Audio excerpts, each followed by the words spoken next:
The Six Flags chain is known for adding a new attraction at every single Six Flags park year after year. Six Flags Discovery Kingdom is one of those. It is located in Vallejo, California, and in this video I will be speculating about what they could potentially be adding within the next 5 years. That is from the year 2016 to the year 2020. Obviously, 2020 is pretty far away, so this is all speculation based off of rumors. None of this is fact. And of course, because some of these years are so far in advance, it is hard to predict what parks will be adding. But what I'm trying to do is look at what they could add realistically, but also what would be a great fit for the park. So before we begin looking into the future, let's look at the past. Oftentimes you can predict a park's future by looking at patterns in the park's past. One thing you have to know about Six Flags Discovery Kingdom is that they have a height limit of 150 feet. No attraction can be above that height limit, which means adding new rides can tend to be tough because a lot of these rides are big and tall.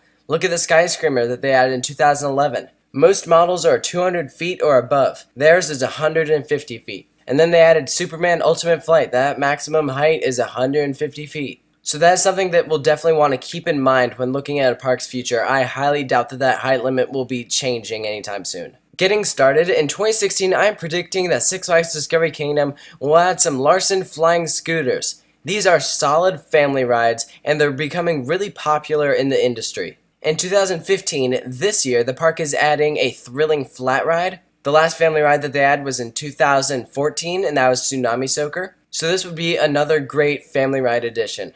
2017, I am predicting a roller coaster. It will have been 5 years since the last one they added. That will have been Superman Ultimate Flight. And what I think they should add that would be a great fit for the park is an SNS 4D free fly coaster. Currently, only one of these exists in the world, and that is at Six Flags Fiesta, Texas. And here's why this would be a great fit. First of all, it fits in the height limit. I believe the maximum height of this coaster is only around 120 feet or so. Second, it is absolutely nothing like any ride that they have. The closest ride experience to this one is over at Six Flags Magic Mountain, a couple 100 miles south, and that is Green Lantern, which is not going to be nearly as good as these SNS versions of the 4D coaster. And because the two Six Flags parks are so far apart, I think that this would work just fine in the park and wouldn't have to compete with Green Lantern or anything. And off to the left you can see an aerial view of Six Flags Discovery Kingdom courtesy of Google Maps. And I've outlined an area where I think that this coaster could fit. This coaster fits in a very small footprint because the entire layout is up, not out. The next ride that I think they'll be adding in 2018 is a drop tower.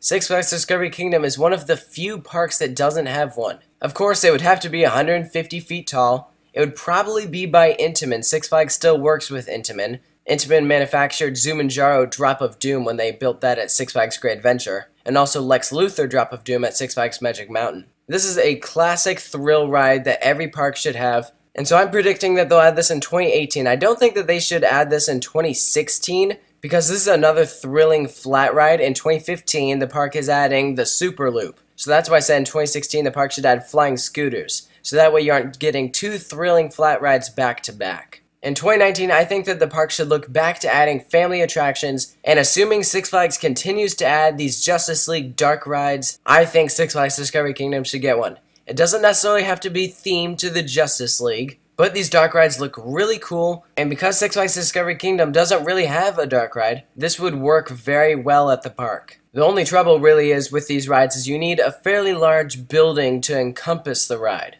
But I believe that Six Flags Discovery Kingdom has the land to be able to add this, and worst comes to worst, they can always remove something. The park has these empty stages that used to hold shows, and they are no longer in use, so they could easily just throw up a building in that spot. And in 2020, I think that they should add a Zamperla Disco, similar to Pipe Scream at Cedar Point or Surf Dog at Kings Island. These are great spinning rides. They're a cross between a roller coaster and a flat ride. The park used to have a spinning coaster that was Pandemonium, so this would give them a new spinning ride. And like the SNS 4D coaster, this doesn't take up too much land because it's very long. So I believe that they wouldn't have a hard time finding a location for this ride. It'd be a great family addition. So just to recap, this is what I am predicting for Six Flags Discovery Kingdom in the next 5 years. Like I said at the beginning of the video, 5 years is a long time. It's very likely that a new ride manufacturer will come out with some brand new ride that Six Flags Discovery Kingdom just has to have. and that's understandable. I'm making these predictions from 2015 based off of the rides that are currently hot and popular. So it's very likely the law of this won't come true,